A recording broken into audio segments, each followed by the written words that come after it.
Welcome back to the Bullpen Mafia. We have a very, very special guest joining us here from Maryvale, Arizona. He is...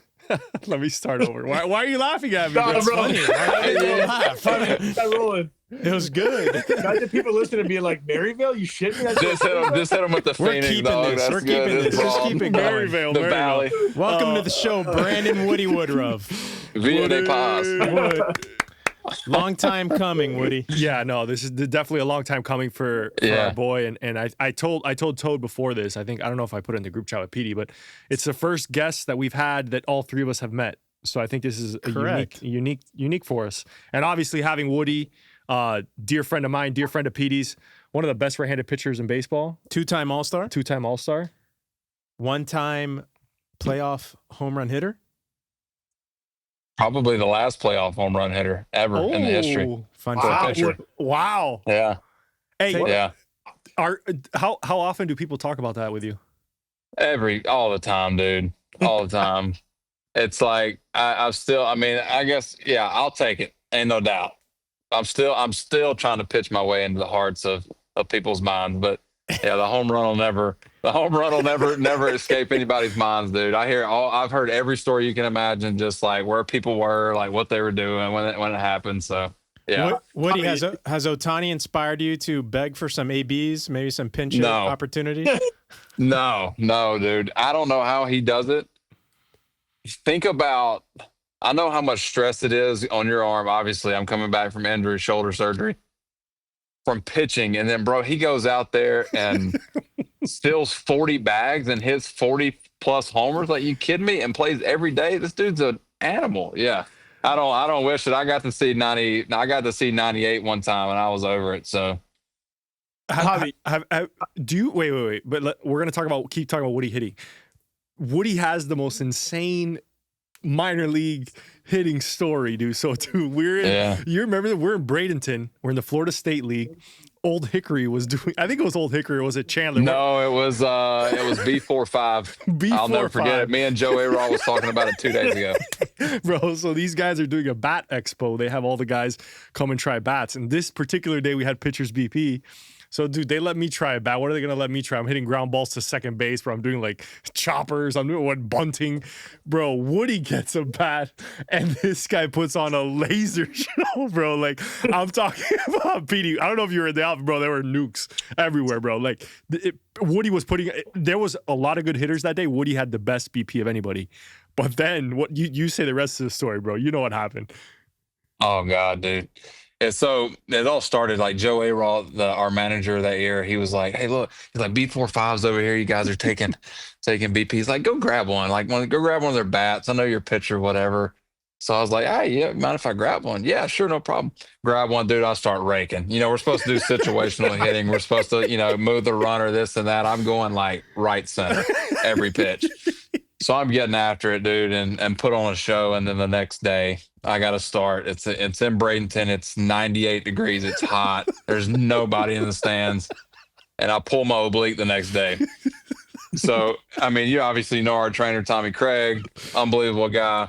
The best. And it's just an absolute chaotic scene that led into that game. And, man, it put me down for a month. But still, I was never on the report that I took BP the day before, so I still Dude, joked about that the other day with Joe, yeah. I remember Tommy Craig, he goes, "I think Woody is going to regret taking all those balls out to deep right field like he did yesterday."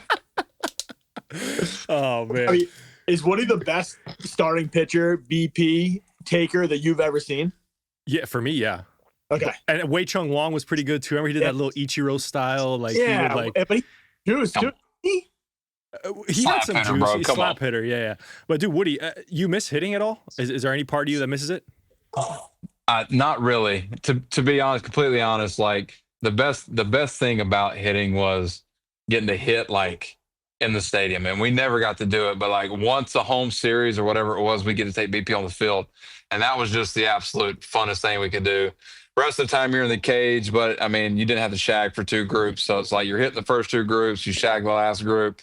Other than that, man, like you're so focused when you're pitching in the game, you're not worried about hitting. A lot of the time you get surprised. They'll be like, "Hey, you're on deck." And you have to run up, and most of the time you're either bunting or if nobody's on, it's kind of just a at bat where you don't have a chance. And but man, it was fun. Like it was the cool part about it was getting to see like I'll never forget in New York, Syndergaard. I got to see that 98 to 100 mile an hour sinker. And it's freezing cold. And I'm like, dude, I tried to slash one time and pull the bat back ultra early and and dude, I'm so late. I got to face Scherzer, obviously Kershaw. I've gotten to face some dudes, man. And that's probably the coolest part of getting to like talk to the hitters and then see like what they see day in and day out, which is like mind blowing. And it's just crazy how some of these guys are so good. This is the last question on hitting, but for the listeners that may not know, Brandon Woodruff has probably one of the most viral playoff moments in recent memory. He hits a home run dead center field off Clayton Kershaw. And Woody, have you ever talked to Kershaw about this? Have you ever had any conversation with him about this in terms of like what were you looking for in that at bat? I mean, dude, you had to have been floating around the base. You must have blacked out, dude. Oh man, I can tell you all about it. So, I got you. So it took probably 2 years. So that was in 18. Actually, it was in 20, right before we got sent home for COVID. It seemed like the next year. So the next year we had to start against each other. And then, come spring training, we had to start against each other that day in spring. So it seemed like every time we played the Dodgers, I was pitching, Clayton was pitching. And it was like always, you kind of see each other across the field, make eye contact. We're both trying to focus, blah, blah, blah. So nothing was ever said. Well, a guy that used to be in our organization, Josh Lindblom, who is really good friends with Clayton. I guess both their families are getting together for like a swim party for the kids. He asked me if me and Joni wanted to come over, my wife, and so we're like, sure. We go over, and we're all swimming, and there's Clayton in the pool, and he kind of just swims up, and I'm like, oh my God, here it is! Like, here's the moment. It's like like I'm like sitting here, and I'm like looking over, I'm like, oh, there he is with his kids playing, having a good time. I'm not saying nothing. Swims up and he's like, dude, he's like, man, I wish you'd have hit that off anybody else but me. He's like, you should have hit it off like Bueller or somebody so we could have made fun of him. And he broke the ice. So like that was a cool like little moment for us. It was like, man, I wasn't gonna say nothing, scared to death. I was like, I wasn't gonna bring it up. And but yeah, he broke the ice on it, and he ended up coming over, bringing his family over. I stayed with Josh that spring training. I think this was 21, so this was the next year. Ended up coming over, bring his family over for dinner, and just an unbelievable person, man. Great dude. Obviously, great competitor, but crazy enough, we ended up having the same shoulder surgery, at the end of 23. So we've got a lot of similarities, man. We got a lot of things going for us. But he obviously a Hall of Famer. But yeah, we've had that chat before. But that was the only time we've never said it. That's been the only chatter about it. So other than that, it's just friendly combo. Woody, how has rehab been? Today was your first time back in the mine pitching competitively. So how are you feeling, and how's spring training been so far? Man, I'll tell you what. God, it's been a process. 17 months, a couple days ago. Post surgery, and today was my first live action. I got to face I think the Padres high A team. So first game action in 17 months since surgery, and man, what a journey it's been. It's been a lot of ups and downs. It's been crazy looking back on like last summer, and last year was such a blur with everything. You're caught up in rehab. My wife's pregnant. We had our little boy who's now 8 months old. And man, just how time flies. And like when you're going through rehab and you think about the bad days, the good days, and it all leads up to today, and it's a beautiful thing. And I was, regardless of what happened today, I was pretty ecstatic. And it was pretty cool. A lot of the teammates stayed around, and even though we had a road game against the Cubs, a lot of the guys stuck around and watched from the stands. And man, what a cool thing that is for me. And just getting back, and hopefully the next one penciled in is in a major league game, which will be the first major league game I've had since, and it's still spring training, but first big league action I've had since September of 23. So it's been a journey, and I can't wait for this thing to kind of get to the end of it. Can you talk a little bit about the mental strength it's taken you to stay focused throughout this process? It's not something a lot of people talk about in professional sports, the injury side and the physical part of it as far as recovery. What's this whole process been like on the recovery side, having to wake up every day and do rehab instead of, during the regular season, you're throwing bullpens or getting ready for your next start? I don't think people realize, and it's still taking me a long time. Like, I think I saw a quote from Jacob deGrom when he got to spring training this year. People don't realize how nice it is, say, if you want to pick up a rock and just throw it across the yard and not have to think about your arm.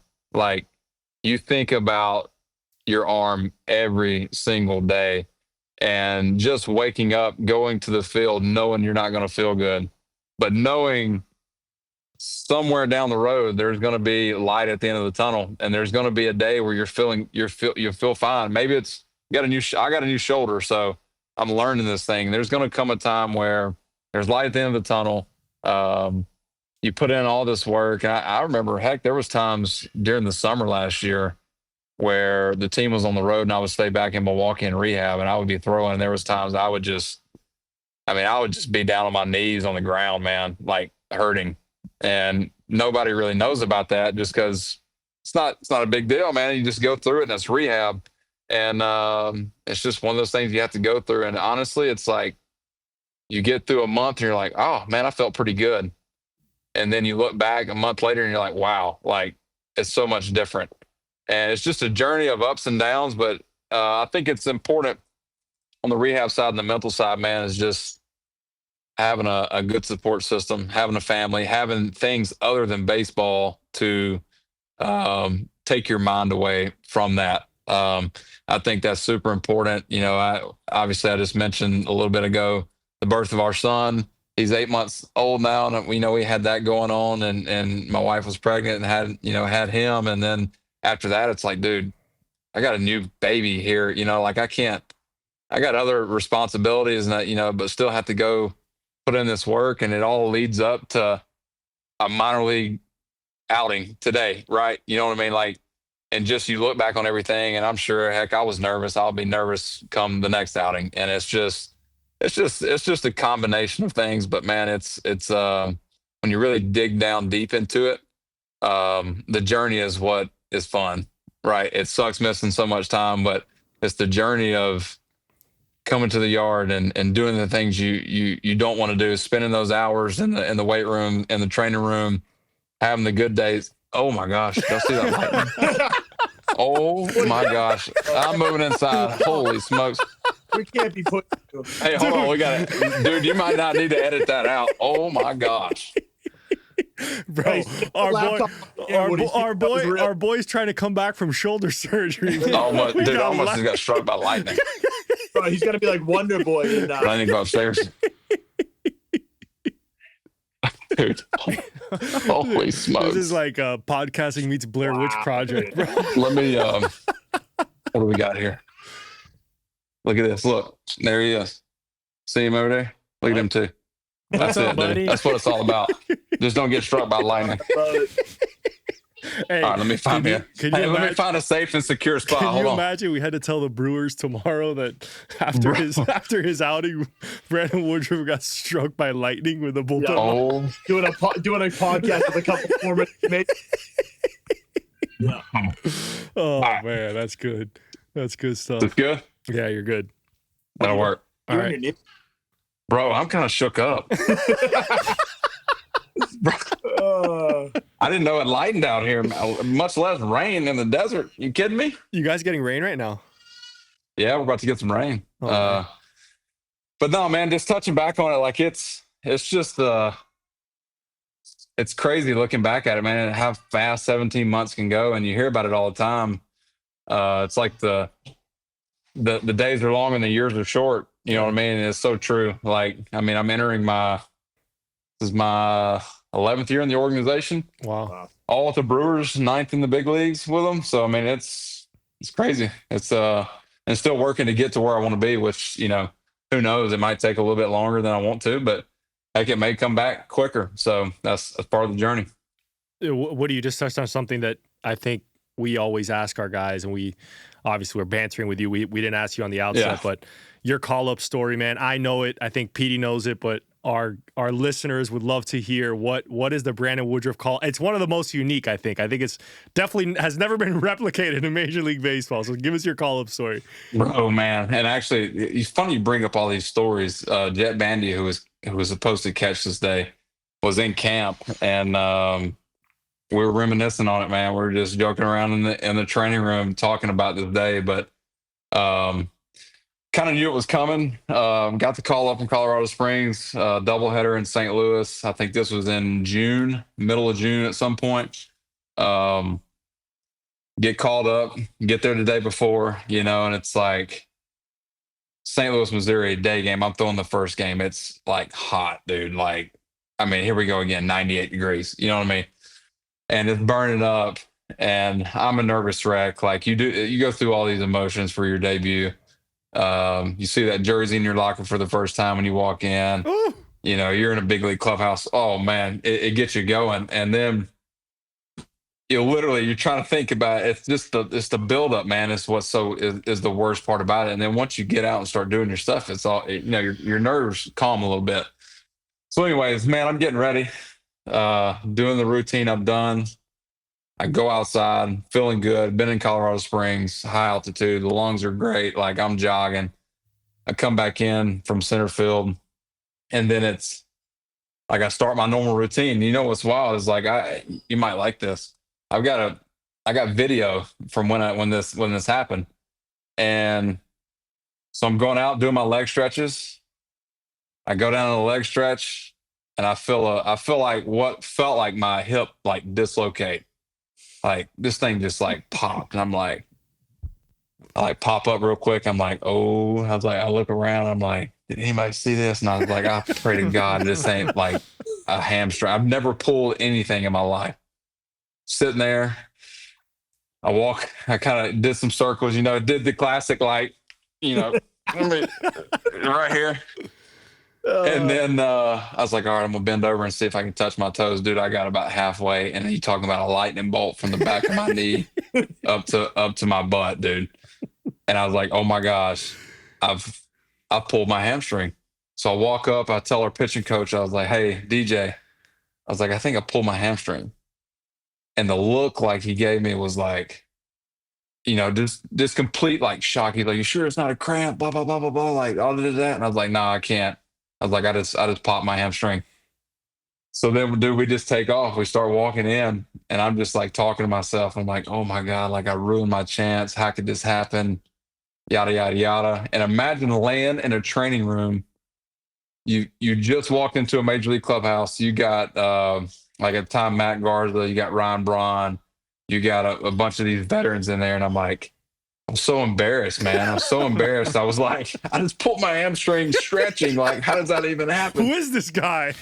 Bro, and I'm laying down, face down, sobbing on the training table.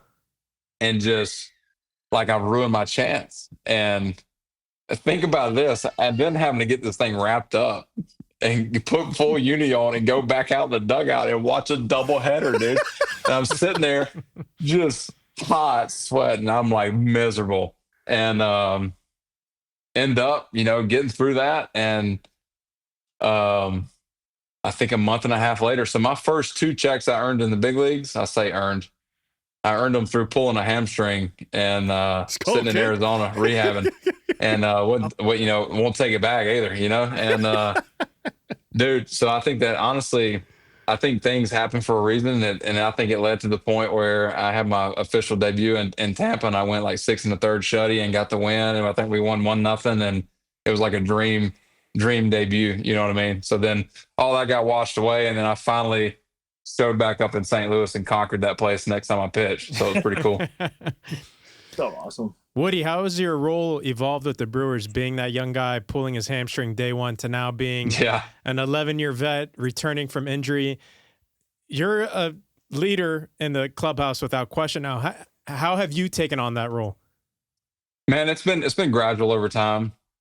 I think about 17 and starting, full time, and then coming into 18 and just being clueless and young and not knowing like how baseball works and how options work and how you can bounce back and forth. For me, I was up and down 6 times in 2018 and bounced between. There was a group of us that kind of did it, but that was the whole thing, the shuttle thing.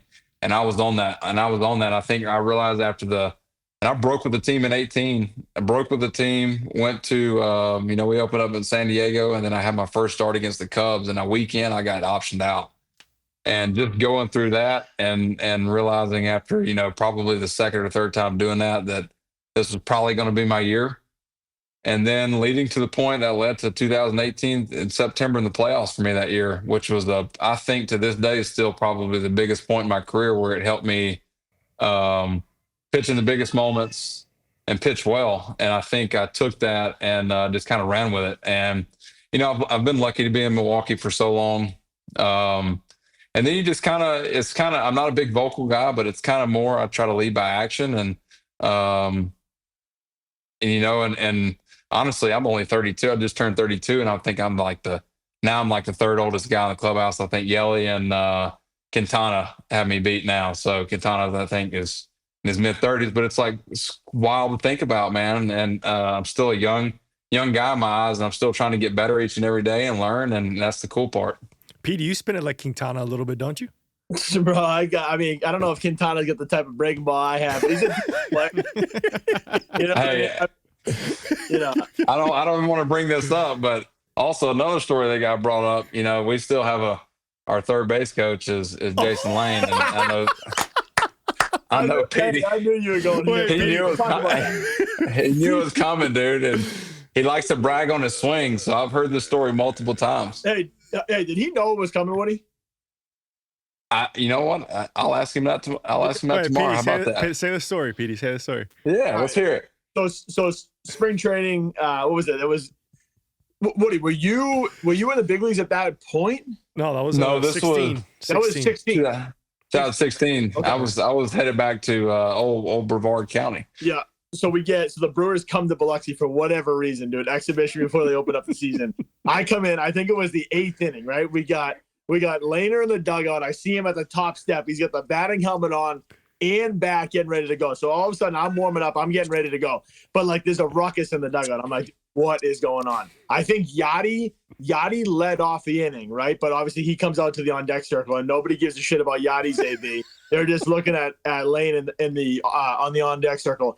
So he comes up, and I'm pretty sure I went heater middle, him looking, heater away, him taking an absolute G-hack, and then having a nice big smile on his face. Dude, I want to say it might have been Rene Garcia. Remember Garcia? Yeah. Who I think was in big league camp the start of that year. Dude, he either was hey, man, I'm going to give you one right here.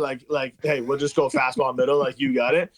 Dude, he hit this ball. It was over. It almost hit the Beau Rivage, dude. It went over the batter's eye, I think.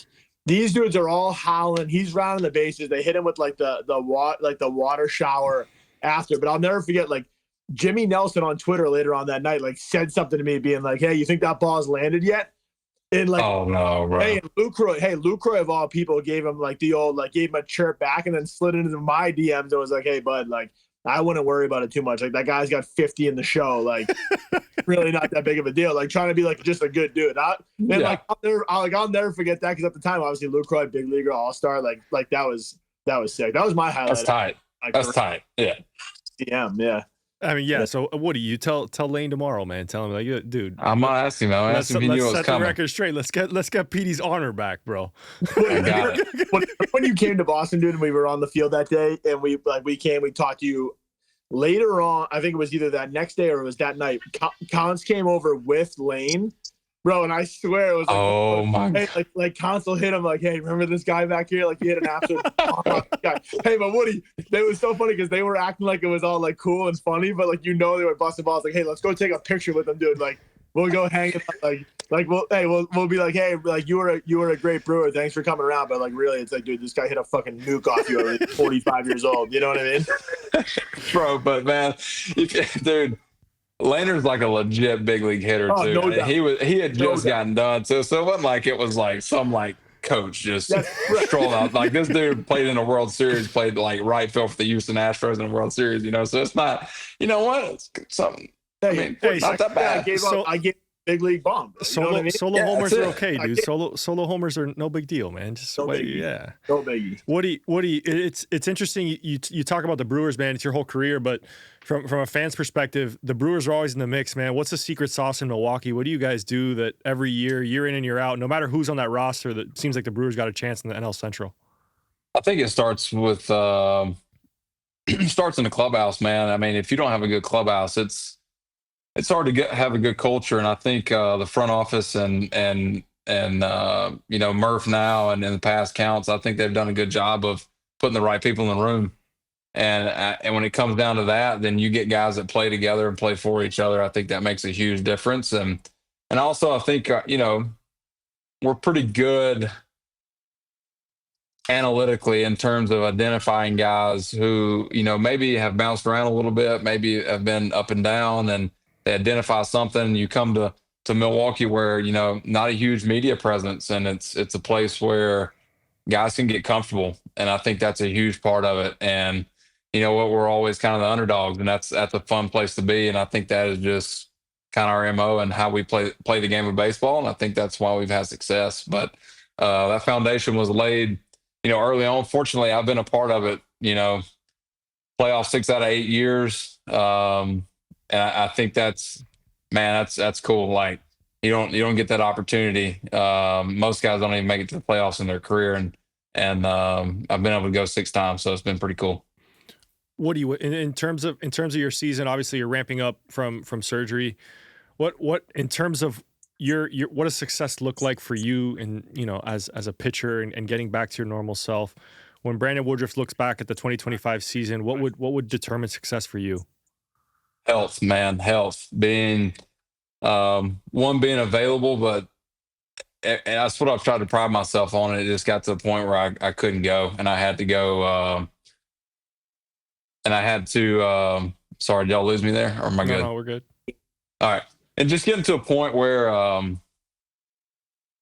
just being available. And I've tried to pride myself on that, and unfortunately end up having surgery, and that's part of the game, man. And it's the crappy part of the game. But I think just health at the end of the day. Like if I can go out, and I've learned so much in this rehab, how to take care of my body.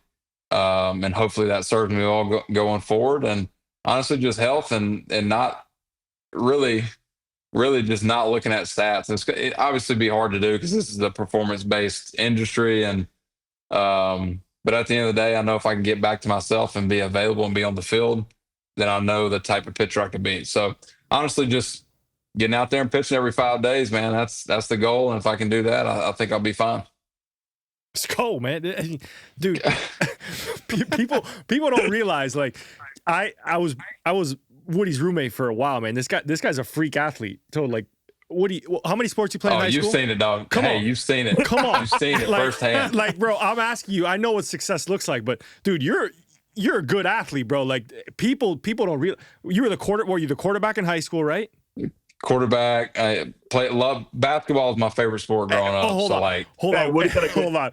Hey, good basketball story here. We had a court at our apartment complex in where was it in where the Brevard County, where the Manatees are. And there was this Dominican guy. We're not going to name him because I think he's a fan of the show. But he always would say that what did he tell you? He could guard you, or that he could beat you one-on-one? Yeah, he said I could lock you down. Like, we played basketball, and I'm not going to say his name, but thought he was really good. And I'm like, bro, there's no way, like, not like zero chance you can guard me. So we've been stewing this on about a month. So we got this little indoor basketball court. We had an off day, and dude, we just went in and started getting after it. So I think it was like a 3-on-3 or something. Yeah, like a 3-on-3. And then the move was, dude, I pulled this straight out of like old timers book, dude. Like I'm at the 3-point line on the wing. We got guys moving around. Like we got a dude back cutting in the back door. I'm here with the ball. I'm in my what they call the 3-way threat. I can shoot, I can pass, I can dribble. I'm in my triple threat right now. So I'm here, and I just hit the old fake pass over the head.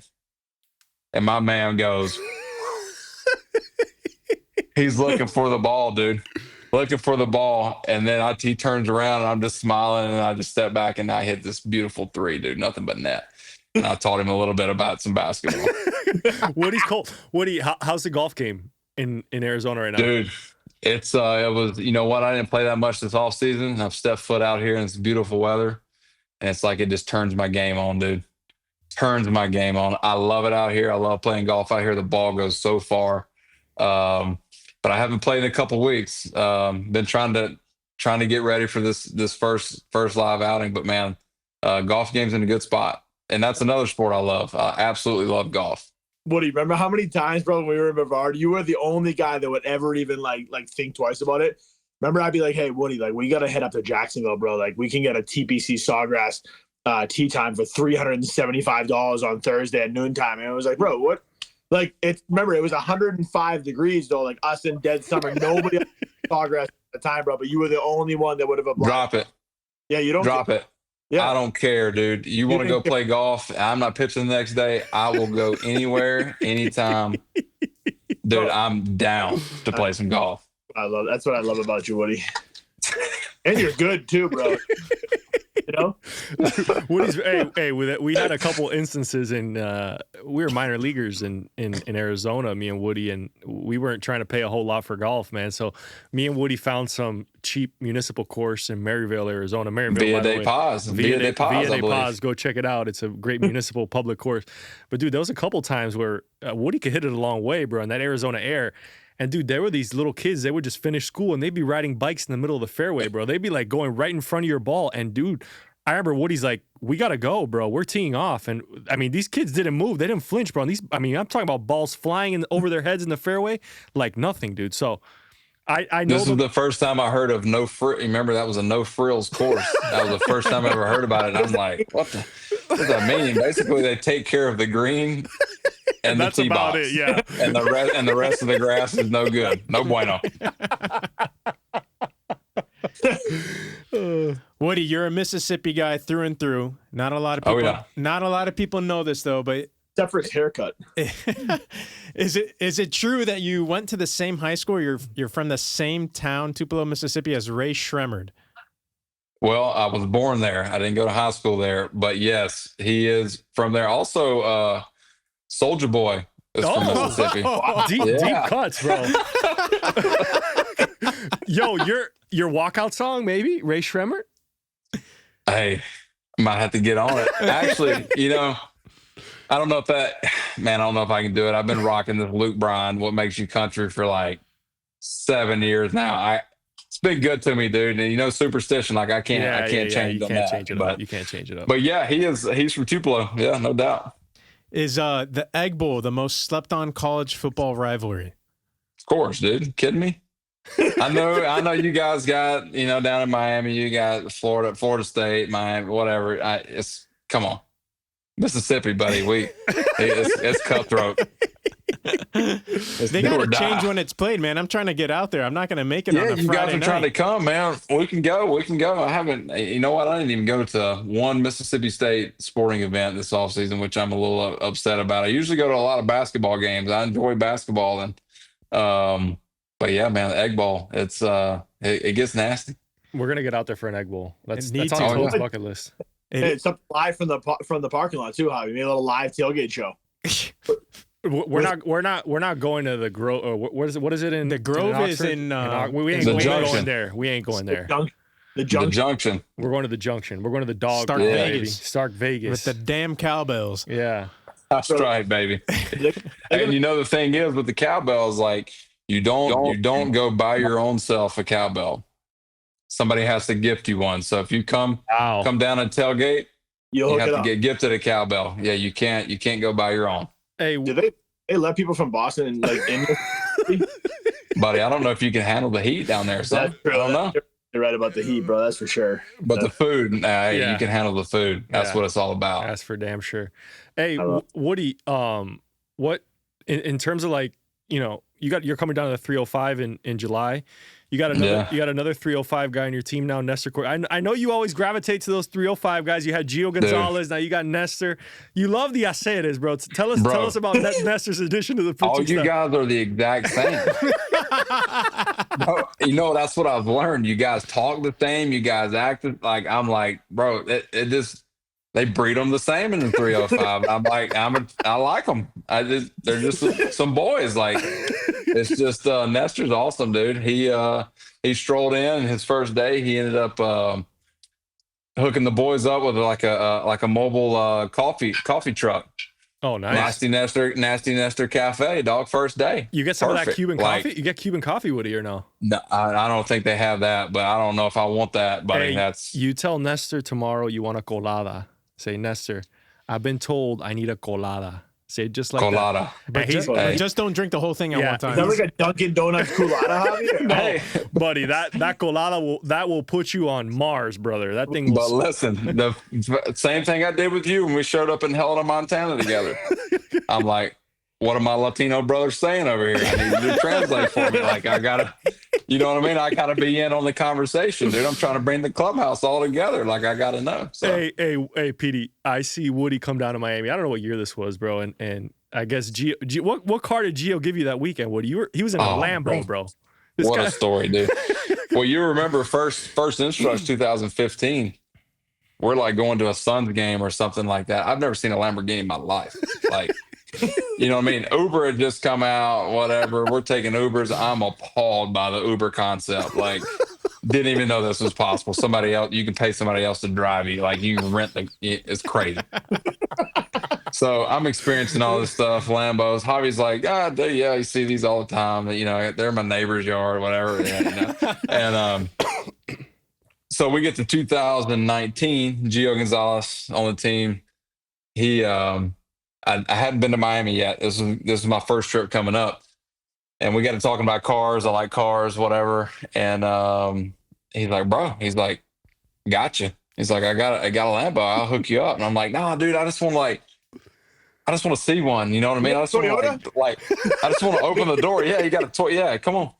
And he's like, just wait, bro. I got you. So his buddies come up with his like brother and his friends and stuff come up to Milwaukee. And we got to talking about it again. Talking about the cars, never seen no Lambo, this and that. And bro, they get all in. They're all in on it. So we get about 2 weeks out. We're in September. This is at the end of the year. And we go to Miami. And his buddy sends him a video. And this is like in 2019. He gets upgrades his Lambo. It's a 2020 Lamborghini Huracan Evo Spider. I'll never forget it. And everything. So we show up and Gio's agging me on. He's like, bro, he's going to let you drive this thing. He's like, going to let you take it out, blah, blah, blah. I'm like, no, dude. Like, I'm a kid from Mississippi. Like a high school, I drove a 1994, like, Chevrolet pickup. Like, you know what I mean? Like, come on, hand-me-downs. And we get there, dude. So we get in Miami, first night. His boys are there. There's obviously nobody in the stadium. Like, nobody there. Gio's like, hey, Big Woo. He's like, look behind the dugout. His boys had, his brother and one of his friends had a Ferrari key and a Lamborghini key. And they're like, Woody? Like, they're like, teasing me with it. Like, which one you want to drive? You know? And I'm like, oh my God, I'm so nervous. Anyways, win the game. And I'm still young. So I'm like, dude, I'm on the bus back to the hotel. No chance I will not be on that bus. Like, I want to be caught dead getting back to the hotel any other way. So we're in Key Biscayne, staying in Key Biscayne there. And after the game, Gio's like, counts. He's like, Woody's going to drive a Lambo for the weekend. He's like, what? He's like, you cool with that? And Counts was like, oh, bro, yeah. He's like, yeah, take off. And dude, once that happened, it was game on. My flip switch. After the game, we go out, meet his boys, show up in the parking garage, and here's this white, like, Lamborghini Huracan, dude, just sitting there brand new. Crazy. Walk up. He's like, all right, this is how you start it. Show me how to do everything. Turn this thing on. Freaking, like, 50 miles on the puppy. Ain't even barely been out of the parking lot. And he's like, here you go, man. He's like, it's all insured, bro. It's yours for the weekend. You know, take it wherever you want. And dude, that was probably one of the coolest weekends I've ever had in Miami in 2019. Taking every teammate wanted to ride with me back and forth from the hotel. It was sick, dude. So I got to drive a Lamborghini. Just a kid from Mississippi, baby. Wheeler, That's Mississippi. the kid from Mississippi with the windshield right on his nose. Can't even see it. Hey man, Woody for sure is 305 certified, man. I know that living with him for a long time, man. He's got a magnetic personality. He is a glue guy through and through, and he happens to throw a fastball 98, 99 miles an hour. But Woody, man, we're excited for you, man. I think obviously, this road back has been a special one. It's been a long journey. It's had its ups and downs. Obviously, you alluded to them, but we're excited for you, man. And I think from us here, you hold a special place in all of our hearts, man. We're really rooting for you. We're excited for you. We're excited for you to get the opportunity to prove yourself again, man. I think that's exactly where you want to be. I think you kind of relish these roles, bro. Remember, no doubt, watching some of those Kobe documentaries, brother. The Mamba mentality, you've always had it, man. And I'm excited for you to attack this rehab process and attack coming back next season. No doubt, man, and appreciate you guys. I know we had mentioned it's been a long time coming. It feels like you've been trying to get me on here for a year and just hasn't worked out. And happy to do it for you guys. This is where it all started with, and people don't understand like how hard it is to get into professional baseball. But like you guys were part of that first group of the boys, you know what I mean, at the lower levels, and that's where it goes down, man. And I'm fortunate enough. I'm still getting to play, and which is cool, and I don't take it for granted. And but yeah, man, it's rehab's going well, and that's just like I wanted. I wanted a 2-year deal to go back out and prove it, and and that's I wouldn't have it any other way, and just kind of see where the chips fall at the end of the year, and go from there. But Sko, kid, we're rooting for you, baby. Yeah, come on, baby. You always got to hold with the Mafia, baby. You always got, obviously we're rooting for you. We're excited for you, but you're one of us, man. We feel extra special, extra proud every time you take the mound. So best of luck. Appreciate that. Appreciate you, brother. Thank you, guys. Good luck, buddy.